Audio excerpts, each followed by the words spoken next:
నిరీక్షణ prayer house మరియు centre సంఘముల తరపున పునరుద్ధానుడైన యేసుక్రీస్తు నామంలో మీ అందరికీ నా వందనములు. ఈరోజు దేవుని వాగ్దానం హగ్గయి గ్రంథము 2వ అధ్యాయం 5వ వచనం.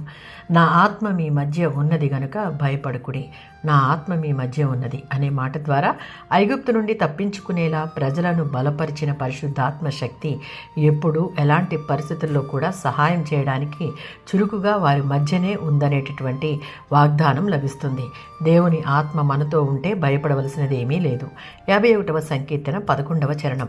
దావీదు తాను చేసిన పాపం గురించి, తన భ్రష్ట స్వభావం, బలహీనత గురించి తనకు తెలిసి దేవుని యొక్క ఆత్మ తనను విడిచిపోతుందనే భయం దావీదు మనసును నిలవనీయట్లేదు. ఎందుకు అంటే తానున్న ఈ పాపపు స్థితికి ముందు దేవుని ఆత్మ యొక్క ప్రత్యక్షత, ఆనందం, జ్ఞానం, విజయం, ధైర్యం పొందుకున్న అనుభవం అతనికి ఉంది. కనుక దేవుని ఆత్మను చేజార్చుకోవడానికి ఎంత మాత్రమో మనస్కరించక దేవునిని చాలా దీనాతి దీనంగా, దేవునిని నీ సన్నిధానంలో నుండి నన్ను త్రోసివేయకు, నీ ఆత్మను నా దగ్గర నుండి తీసివేయకు అని దేవుని పాదాల దగ్గర మొరపెట్టుకుంటున్నాడు.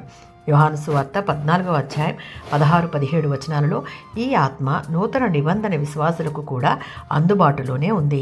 ఎలా అంటే క్రీస్తు తాను అప్పగింపబడుతున్న సమయం ఆసన్నమవుతున్నప్పుడు తండ్రికి విశ్వాసులను ఆదరించుటకు, బలపరచుటకు సత్యవాక్కును మన హృదయాలలో ముద్రించి ఆ ప్రకారంగా నడుచుకున్నటకు సత్యస్వరూపియగు ఆత్మను మన మధ్య వాక్య రూపంలో నివసించేలా చేశాడు. దావీదు తనను తాను పరిశీలన చేసుకున్న రీతిగా విశ్వాసులమైన మనం పరిశీలన చేసుకుని దేవుని ఆత్మను మనలో నిలిచి ఉండేలా మన ఆత్మీయ జీవితమును కట్టుకొనుటకు శ్రమించగలిగితే ఏ భయం మనలను ఆవరించదు. ఆయన సన్నిధి మనతో నిత్యము ఉంటుంది. ఆమేన్.